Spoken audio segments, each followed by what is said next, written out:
Of many hills in the land of Yamato, I climb heavenly Kagu Hill, richly adorned with green foliage, and stand on the summit to view my realm. I see smoke rising on the open plain of land, and gulls taking off from the surface of the lake. A splendid land is the land of Yamato. In an effort to become more knowledgeable about the Asian culture, Japanese in particular, I attended the annual Asian Festival in San Antonio, Texas. I expected to walk around and view booths or tables set up sharing information about different cultural groups and even some demonstrations and performances. What I found instead was spectacular.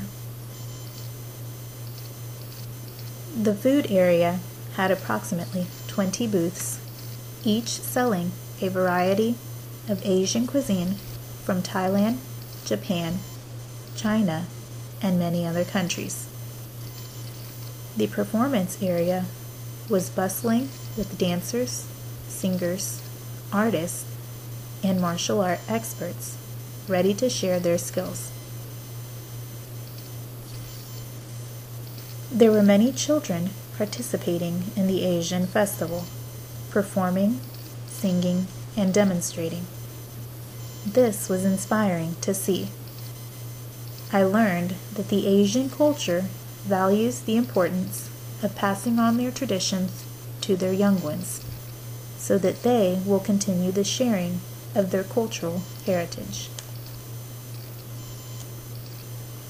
One of the highlights of my day was attending the sumo wrestling demonstration, led by Mr. Tom Zabel, the founder of Lone Star Sumo, located in San Antonio, Texas.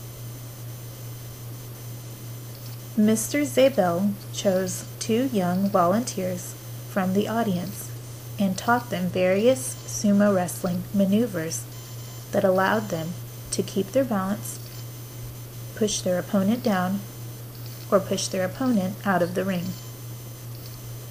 At the conclusion of the demonstration, he shocked the audience and the 2 volunteers by inviting them to sumo with him. Mr. Tom Zabel also offered me the opportunity to interview him about his experiences in Japan and his knowledge of sumo and the culture altogether. While interacting with some of the Asian Festival volunteers, it was suggested that I visit the Japanese tea garden, a garden that was completed in 1919. At the sole creation of Mr. Kimi Eizo Jingu, a Japanese immigrant who was employed by the U.S. Army at the time. Although the garden was beautiful and magnificent, the history of the garden is what affected me the most.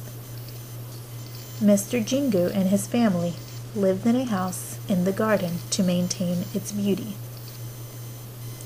Shortly after the Pearl Harbor attack in 1941, Mr. Jingu and his family were forced out of the home because of the resulting fear from the attack. The garden's name was subsequently changed to the Chinese Tea Garden to alleviate fear and hate.